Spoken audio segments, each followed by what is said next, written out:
Welcome again बच्चों अभी तक हम लोगों ने अपना क्वांटम मैकेनिक्स का चैप्टर 1 और यूनिट 1 हम बोल सकते हैं कवर किया है।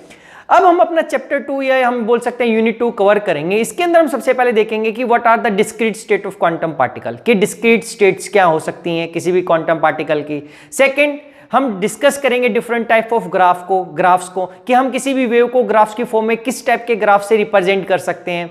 Then will talk about imaginary number, क्योंकि ये इमेजिनरी नंबर क्या वाकई में इमेजिनरी है, क्योंकि ये इमेजिनरी नंबर हम यूज करते हैं इन केस ऑफ वेव्स, या जहां पर भी हम रिपीटिंग साइकिल्स की बात करते हैं वहां पर हमारे, या पीरियोडिक साइकिल्स की बात करते हैं वहां पे जो एम्पलीट्यूड होता है वहां पे इमेजिनरी नंबर का यूज होता है।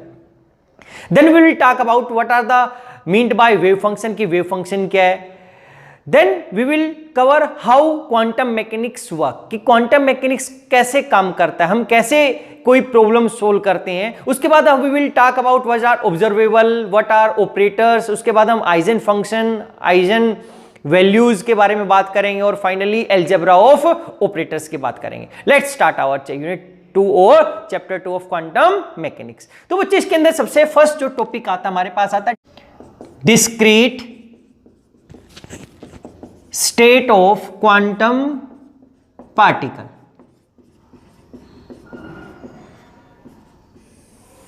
देखो बच्चे, डिस्क्रीट का मीनिंग होता है इंडिविजुअली सेपरेट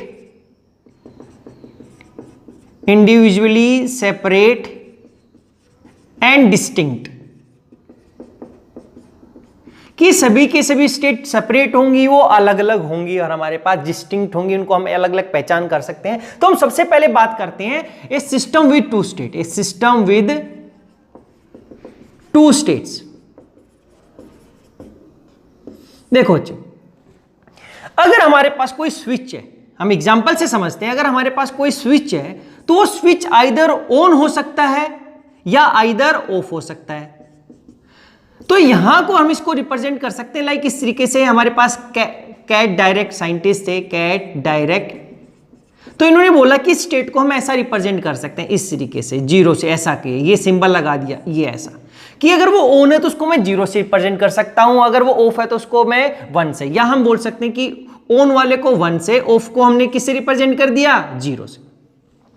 तो एक पर्टिकुलर स्विच की 2 स्टेट हो सकती हैं। अब बच्चे क्या हुआ कि इन 2 स्टेट को हम ऐसा रिप्रेजेंट कर देते हैं कि इसको हम बोल देते हैं, ये 2 स्टेट थी, साई हो गया स्टेट वेक्टर, या ये हमारे पास क्या हो गया, एक स्टेट को रिप्रेजेंट कर रहा है, this is the final state, हम भी बोल सकते हैं this is a particular state of any quantum particle या सिस्टम। ये रिप्रेजेंट करता है इस तरीके से A1 प्लस B0। यहां पर A और B क्या है, this A and B are amplitude, A and B are amplitude of that state. अगर हम इसका स्क्वायर कर दें, A square oblique B square, तो ये क्या बताता है, प्रोबेबिलिटी ऑफ दैट स्टेट। देखो बच्चे, यहां पर ये जो साई बता दिया, जिसको हमने स्टेट वेक्टर बोल दिया, या एक पर्टिकुलर स्टेट को रिप्रेजेंट कर रहा है, एक फाइनल स्टेट हम बोल सकते हैं, और ये स्टेट बना इन दोनों के कॉम्बिनेशन से, कि वो स्विच आइदर ऑन भी हो सकता था और ऑफ भी हो सकता था, और ऑन होने की प्रोबेबिलिटी कितनी है उसके एम्पलीट्यूड के स्क्वायर से पता चलता है, या अगर ऑफ होता तो उसके ऑफ होने की प्रोबेबिलिटी कितनी, उसके स्क्वायर से। ऐसे ही अगर हमारे पास हम एक इलेक्ट्रॉन की बात करता हूं, तो एक इलेक्ट्रॉन क्या हो सकता है बच्चे, अप स्पिन हो सकता है, तो उसको हम ऐसा दिखा सकते हैं, अप स्पिन को मैंने 1 से रिप्रेजेंट किया, ये अप स्पिन की स्टेट है। दूसरा क्या हो सकता है, वो डाउन स्पिन, तो डाउन को हमने किससे रिप्रेजेंट कर दिया, 0 से। तो सेम ऐसे ही इस इलेक्ट्रॉन की वेव फंक्शन या फाइनल स्टेट की हम बात करते हैं, एक पर्टिकुलर स्टेट, तो ये दोनों को रिप्रेजेंट कर रहा है। और ए को हम इसके बाद ऐसा लिख सकते थे, ए के बाद ये ऊपर वाली स्टेट है, कौन सी स्टेट है, ये हमारे पास 1 स्टेट है, या ये बी कौन से स्टेट, डाउन स्पिन को, जिसको हमने किससे रिप्रेजेंट किया है, 0 से। तो यहां पर जो ये हमारे पास इलेक्ट्रॉन की स्टेट आ गई, ये उसकी अप और डाउन दोनों को ही रिप्रेजेंट कर रहा है, यानी कि यहां पर ये this is the state which represent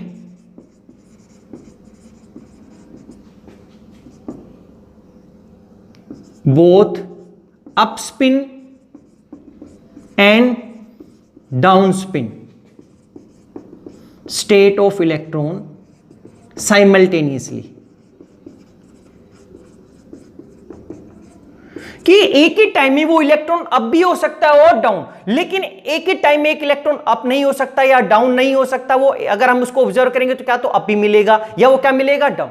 तो नॉर्मली अगर ऐसा है तो हम इसका एक आयोटा लगा देते हैं। आयोटा का मतलब होता है ये इमेजिनरी है हमारे पास। देखो आयोटा क्यों लगा दिया बच्चे, देखो इसके लिए भी हम लिख देते हैं कि normally when we observed normally when we observed either the switch is on or off, then we may think of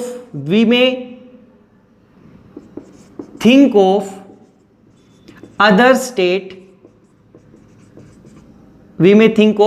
state, as an imaginary state।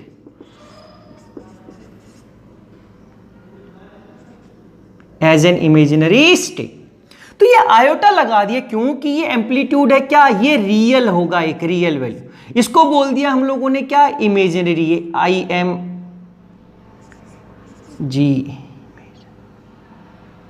Imaginary. ये रियल एम्पलीट्यूड था, ये इमेजिनरी है क्योंकि इस वर्ड ये जो बी है ये रियल, इसको हम आयोटा से मल्टीप्लाई कर दे, इसको हमने इमेजिनरी बना दिया।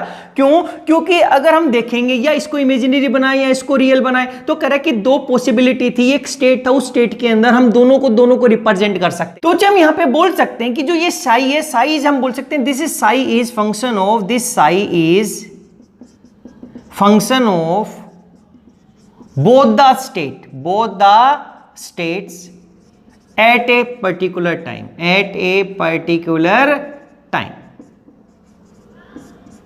अगर वो स्विच ऑन है तो इसका मतलब जो ऑफ वाली स्टेट है वो ऑफ नहीं है, वो उसकी इमेजिनरी स्टेट है उस टाइम पे, क्योंकि एक टाइम में वो स्विच आइदर ऑन हो सकता था या आइदर ऑफ हो सकता है, दोनों कभी भी साइमल्टेनियसली एग्जिस्ट नहीं करेगा। तो इसको, इस स्टेट को, ये इमेजिनरी स्टेट को समझने के लिए हमारे पास की क्वांटम एक साइंटिस्ट था स्क्रोडिंजर, उसने किया Schrodinger cat experiment. Schrodinger cat experiment, देखो क्या किया इसने, cat, this is thought experiment, this is a thought experiment. ये सोचा कि क्या किया इसने एक बॉक्स लिया, उस बॉक्स के अंदर यहां पर एक रेडियो एक्टिव सब्सटेंस रख दिया। यहां पर क्या रख दिया, radio active substance, this is radio active substance,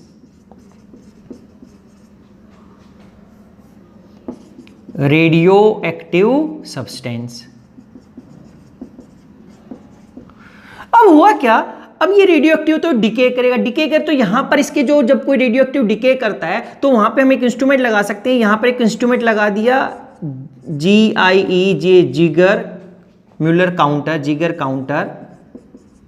जिगर म्यूलर काउंटर बोलते हैं। जिगर म्यूलर एक साइंटिस्ट का नाम था। ये क्या करेगा, अगर ये डिके होगा तो इसको डिटेक्ट कर लेगा, और ये जो इंस्ट्रूमेंट अगर डिटेक्ट करेगा तो यहां पर क्या है, हमारे पास यहां पे पॉइजन, यहां पर एक हैमर को क्या करेगा, ऑन कर देगा, यानी कि हैमर को एक्टिव कर देगा। तो ये हैमर था यहां पे इसके साथ लगा था। जैसे ही इसे क्या हुआ, इसने एक रेडियो एक्टिव डिके हुआ, अगर ये डिके होगा तो जैसे उसने उसके अल्फा बीटा गामा पार्टिकल को डिटेक्ट किया, ये क्या करेगा, एक हैमर को एक्टिवेट कर देगा। वो हैमर क्या हो जाएगा, गिरेगा किसके ऊपर, यहां पे एक पॉइजन रखा हो हमारे पास, पॉइजन की बोतल पे, और ये ब्रेक हो जाएगी। और यहां पर एक हमारे पास एक कैट भी है, इस तरीके से कैट बैठी हुई यहां पर।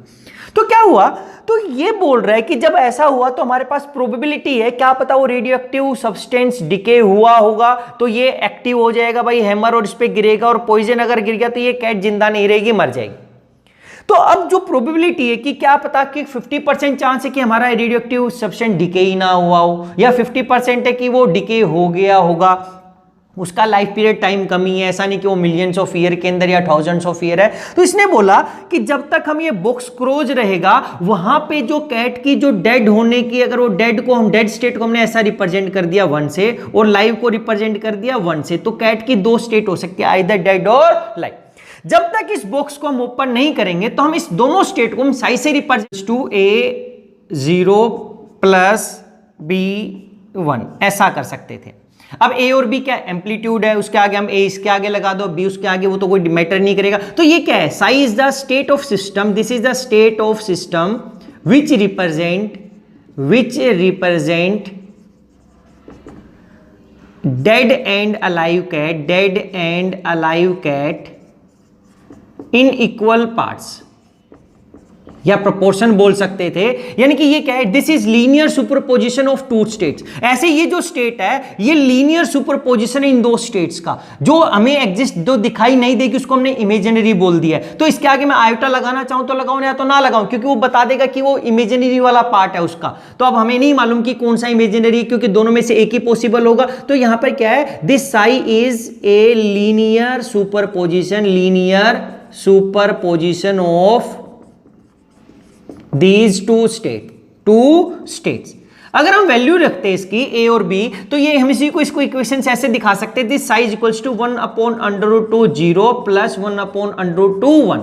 1/√2 क्यों लिखा है बच्चे, जब इसका मैं स्क्वायर करूंगा तो ये 1/2 आ जाएगा। जैसे ए का क्या हो गया 1/√2 है, अगर इसकी मैं प्रोबेबिलिटी निकालता हूं तो ए स्क्वायर प्रोबेबिलिटी आ जाएगा इस स्टेट की, a/2 का इसका स्क्वायर करें तो क्या आएगा 1/2, ये क्या है 0.5। यानी कि इसकी 50% चांस है, 50% चांस है जिंदा रहने के। ऐसे बी स्क्वायर करूंगा तो वो भी 1/2 आएगा, तो 50% चांस उसके डेड होने के।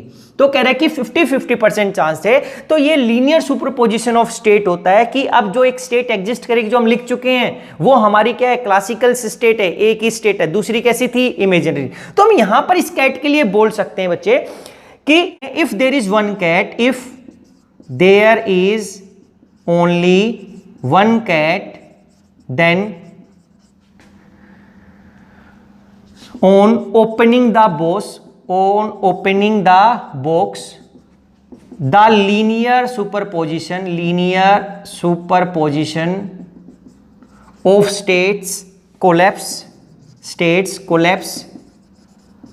in either one of two classical states,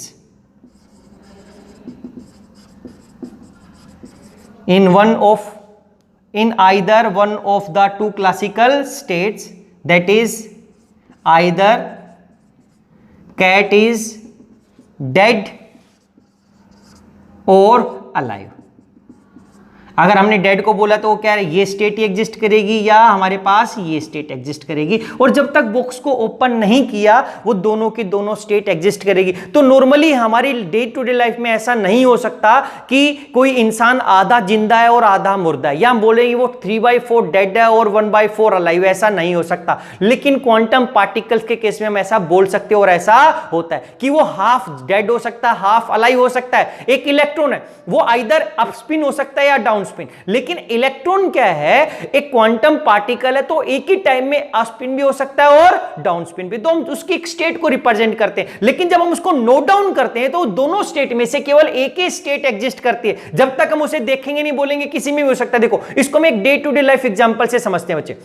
अगर एक स्टूडेंट है, अगर वो उसका एक पर्सनल रूम है और उसको जब आप ऑब्जर्व करते हो और उसके एग्जाम्स पास आ रहे हैं, या मान लें कि 2 दिन के बाद उसका एग्जाम है, जब आप उसको ऑब्जर्व करोगे तो एक पार्टिकल की तरह बिहेव करेगा और एक पर्टिकुलर काम कर रहा होगा। एक बार आपने उसका रूम खोला और देखा तो क्या कर रहा है, स्टडी टेबल पे बैठा था, तो उसकी लोकेशन फिक्स होगी, वो स्टडी कर रहा था। दूसरी बार देखा तो वो खाना खा रहा था, यानी कि वो इसकी एक ही स्टेट है, इधर वो खाना खा रहा था, एक ही 100% प्रोबेबिलिटी थी उसी स्टेट की, बाकी काम कर ही नहीं रहा। जब आपने दूसरी बार देखा तो वो क्या कर रहा था, स्टडी कर रहा था, तो उसकी एक ही स्टेट थी, वो खाना स्टडी कर रहा था।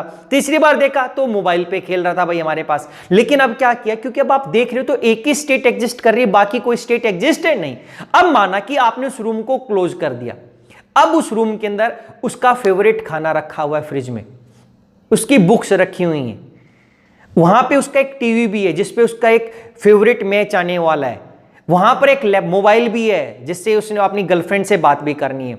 अगर वो रूम क्लोज है और वहां पे उसको सोता भी बहुत ज्यादा अगर आपने माना, और वहां पे एक बहुत अच्छा बेड भी रखा हुआ है, तो कोई भी नहीं बता सकता कि वो क्या कर रहा होगा। अब सोने वाली उसकी एक अपने आप में एक स्टेट हो गई, खाना खाने वाली अपनी एक स्टेट हो गई, वहां पे टीवी देखने वाली क्या हो गई, स्टेट हो गई। तो अगर वो पढ़ने वाला, तो यहां पे बोला उसकी 6 स्टेट हो सकती है, 6 में से कोई भी काम कर सकता है। अब उसकी प्रोबेबिलिटी क्या है, जब तक किसी ने नहीं देखा तो कोई बोलेगा कि भाई इस टाइम पे 1 घंटा हो गया, तो वो इतनी देर 1 घंटा तो नहीं पढ़ सकता, तो खाना खा रहा होगा। कोई दूसरा बोलेगा कि क्या वो नहीं सो रहा होगा, तीसरा बोलेगा नहीं वो गर्लफ्रेंड से बात कर रहा होगा। तो ये डिफरेंट स्टेट जब आप नहीं करोगे तो इन सभी स्टेट्स को हम साई से रिप्रेजेंट करेंगे, साई, और आगे उन सभी स्टेट को 1 2 3 4 5 6 लिख सकते हैं। और आगे क्या लिखे, उनकी ए बी क्या बताता है, एम्पलीट्यूड बताएगा कि प्रोबेबिलिटी कितनी है। भाई पढ़ने वाली तो कम ही होगी, 0.1% या 10% प्रोबेबिलिटी है, 90% दूसरी, तो 90 में भी हम दूसरों को क्या कर देंगे, डिवाइड कर देंगे। तो यानी कि उस टाइम पे वो एक स्टेट एग्जिस्ट नहीं करेगी, वो अलग अलग सभी स्टेट एग्जिस्ट करने की प्रोबेबिलिटी होगी। बट जैसे ही आप ओपन करोगे 6 में से एक ही स्टेट एग्जिस्ट करेगी। वो ये कि उसका जो लीनियर कॉम्बिनेशन था 6 स्टेट का, वो कोलैप्स हो जाएगा किसके, either one of the 6 classical state. तो इसी को हम बोलते हैं। तो जनरली जो साई लिखा जाएगा यहां पर, वो क्वांटम पार्टिकल की हम बात करते हैं, वो स्विच की बात है। स्विच तो क्वांटम पार्टिकल नहीं है, लेकिन हमने इसको एक्सप्लेन किया कि दोनों में से एक ही स्टेट एग्जिस्ट हो सकते हैं, तो बाकियों को हमने क्या बोल दिया, इमेजिनरी। ऐसे ही कैट के केस में जब वो 50% डेड थी, 50% अलाइव, ऐसा हो नहीं सकता था, लेकिन उसमें से एक स्टेट क्या होगी, इमेजिनरी बोल दिया हम लोगों ने। और उस इमेजिनरी स्टेट के आगे, अभी तो मैंने लिखा नहीं यहां पर, लेकिन उस इमेजिनरी स्टेट के आगे हम आयोटा लगा देते हैं। हमें नहीं पता था भी ये इमेजिनरी है, लेकिन अब जब हम लगाते हैं तो हम कहेंगे जो एम्पलीट्यूड होगा हमारे पास किसका, क्वांटम पार्टिकल का, वो जनरली एक इमेजिनरी नंबर होता है। और क्यों होता है भी हम थोड़ी देर के बाद डिस्कस करने वाले हैं। तो यहां पर हम एक साई रिप्रेजेंट करते हैं। ये साई क्या होता है, linear superposition of different state जो एग्जिस्ट कर सकती हैं। और इस साई से हमें सारी इंफॉर्मेशन मिल जाती है। जब हम पार्शियल डेरिवेटिव करते हैं, एक इक्वेशन लगाते हैं which is a partial derivative equation, और उसको हम बोलते हैं स्क्रोडिंजर वेव इक्वेशन। तो अब ऐसे ही एक इलेक्ट्रॉन की कंप्लीट इंफॉर्मेशन, या हम बोल सकते हैं किसी भी क्वांटम पार्टिकल की कंप्लीट इंफॉर्मेशन हमें उसके वेव फंक्शन से पता चल सकती है, जो कि लीनियर सुपरपोजिशन उसका डिफरेंट स्टेट्स जो उसकी एग्जिस्ट कर सकती हैं। तो बिफोर तो आपको ये समझ में आया कि ये साई है क्या, this is the linear combination of, this is the linear superposition of different state which can exist.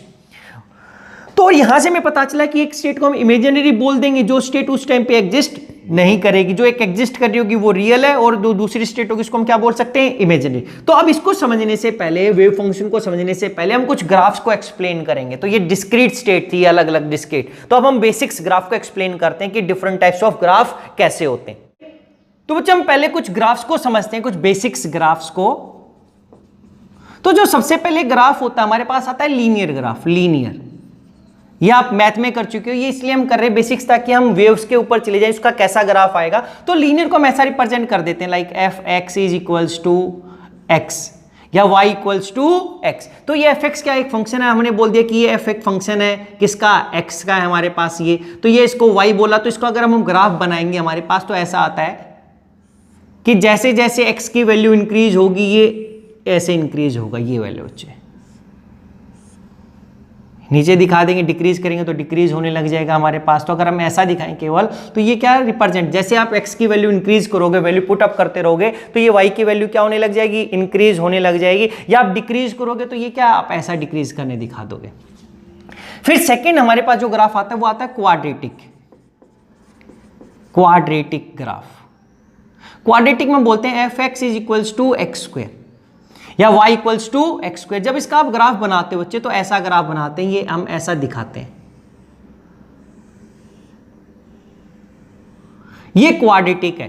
कि अगर आपने क्या किया, y इक्वल्स टू, ये ऐसा लिखा है y equals to x square, y ये एफ एक्स क्या है, y को रिप्रेजेंट कर रहा है। जब आप पॉजिटिव वैल्यू लोगे 1 का, तो ये स्क्वायर ये इंक्रीज होगा हमारे पास डबल, तो 2 का भी स्क्वायर 4, 3 का स्क्वायर 9 हमारे पास।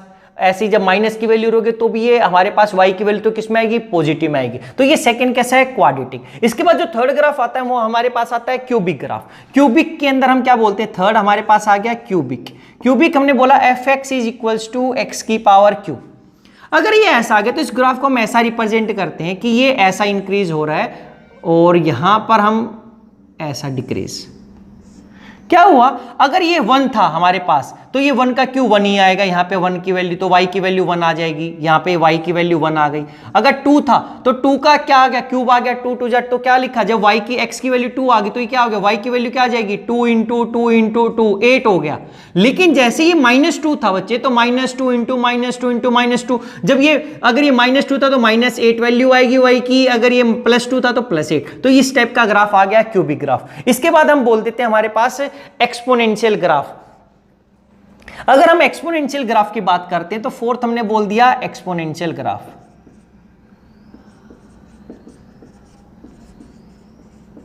एक्सपोनेंशियल ग्राफ को हम ऐसा लिखते हैं F x is equals to E की पावर एक्स या वाई इक्वल्स टू ई की पावर एक्स। तो इस ग्राफ को हम जब रिप्रेजेंट करते हैं बच्चे, तो हम यहां से रिप्रेजेंट करते हैं ऐसे पीछे से, और यहां पे कट करके ये इस तरीके से इंक्रीज होता है। क्या हुआ देखो, अगर e की पावर मेरे पास 0 आ जाए तो e की पावर 0 यानी कि x की वैल्यू 0 आ गई तो e की power 0 this is equals to 1, यानी कि जब x की वैल्यू 0 होगी तो y की वैल्यू क्या होगी 1।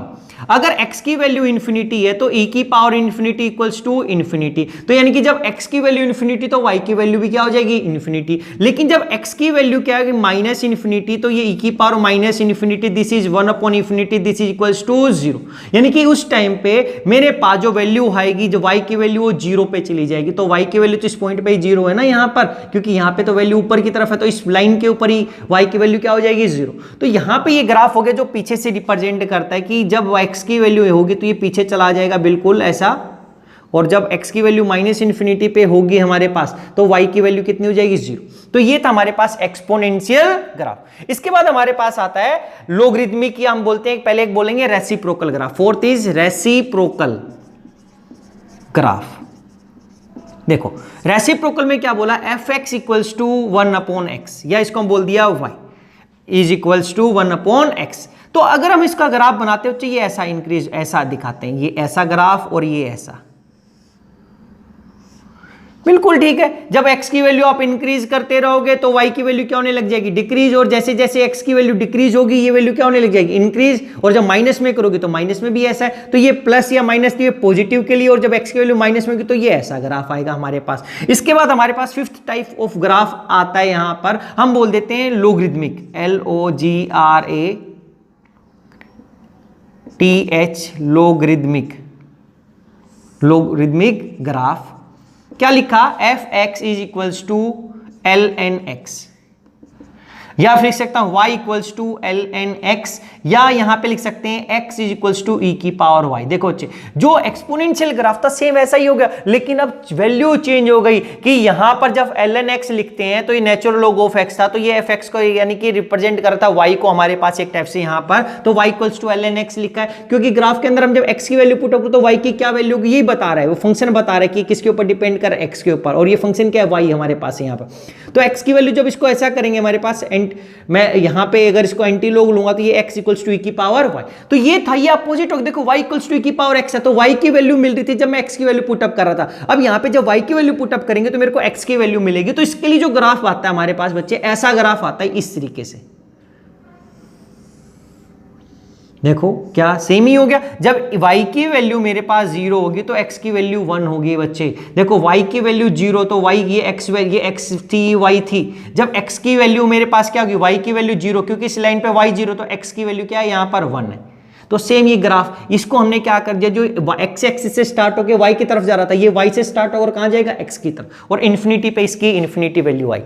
तो अब दो फंक्शन और हो गए हमारे पास, दो ग्राफ, एक बोल दिए साइन SINE, या हम बोल सकते हैं साइन ग्राफ या f x equals to sine x, ऐसा। देखो अब यह y इक्वल्स टू या साइन एक्स, अगर हम इसको ऐसा बनाते तो बच्चे इसको इस टाइप से रिप्रेजेंट किया जाता है कि ये जो वैल्यू यहां से ग्राफ ऐसे आएगा, इंक्रीज डिक्रीज, ये फिर नीचे ऐसा।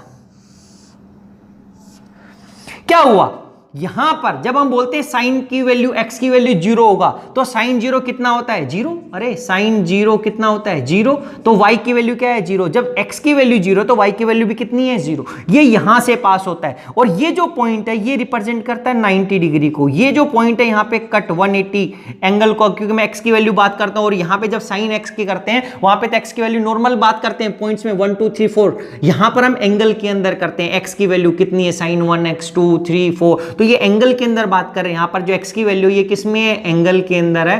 क्या हुआ जब sin 90 हमारे पास क्या हो गया sin 90, अगर पुटअप करते हैं sin 90 की वैल्यू थी 1, तो यहां पर इसके रिस्पेक्ट में जो y की वैल्यू बची वो क्या आएगी 1। अब ये कितना है यहां पे ये 270 और ये कितना हो गया 360, 360 के बाद देखो फिर ये रिपीट हो गया यहां से, फिर ये रिपीट हो जाएगा, फिर यहां पे जैसी जो वैल्यू यहां पर 0 पे थी वो 360 पे है, जो 90 पे थी वो 360 में फिर 90 ऐड कर देंगे तो ये वैल्यू चेंज सेम होती रहेगी। तो ऐसे ये क्या है ये भी 90 मेरे पास, ये फिर कितना हो गया यहां पर 270 हो गया, फिर ये कितना हो गया यहाँ पे 360 हो गया। तो ये वैल्यू रिप्रेजेंट कर रहा है पॉजिटिव डायरेक्शन में और माइनस में। लेकिन अगर ऐसे ये ग्राफ हो रहा है हमारे पास फिफ्थ या सिक्स्थ ग्राफ जिसको बोल सकता हूं कोसाइन ग्राफ या एफ एक्स हमने बोलते हैं this is equals to cos x. तो अगर y की वैल्यू अगर हम निकालेंगे तो क्या हुआ इस ग्राफ के अंदर जब हम x की वैल्यू अलग अलग करते हैं और y की वैल्यू निकालते हैं तो ये वैल्यू यहां से ऐसे स्टार्ट होती है यहां से,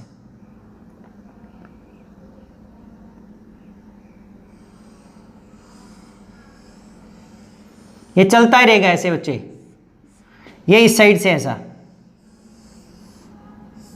क्या हुआ क्योंकि ये ग्राफ यहां से स्टार्ट होता है हमारे पास, ये इसलिए यहां से स्टार्ट हुआ जब cos x की वैल्यू में 0 करूंगा, जब मैं cos x की वैल्यू 0 करता हूं तो cos 0 1 होता है बच्चे, cos 0 की वैल्यू यानी कि y की वैल्यू क्या होगी 1 जब x की वैल्यू 0 है। यहां पर जब x की वैल्यू 0 थी तो y की वैल्यू भी कितनी थी 0। लेकिन अगर आप ध्यान से देखते हैं तो ये क्या ऐसी तो वेव्स का ग्राफ होता है हमारे पास, इसलिए जनरली जब हम एक वेव को रिप्रेजेंट करना चाहते हैं या तो उसको हम साइन ग्राफ के रिस्पेक्ट में लिख सकते हैं, उसका एक फंक्शन होगा, उसका मैथमेटिकल जब हम एक्सप्रेशन लिखेंगे तो उसको sin x के रिस्पेक्ट में लिखेंगे, उसके एम्पलीट्यूड की वैल्यू हम अलग अलग लिख सकते हैं। और नॉर्मली जो वेव का जो एम्पलीट्यूड होता है वो एक इमेजिनरी नंबर होगा ही होगा, मल्टीप्लाई होगा, वो भी हम देखेंगे कि वो इमेजिनरी नंबर क्यों होता है ऑलवेज।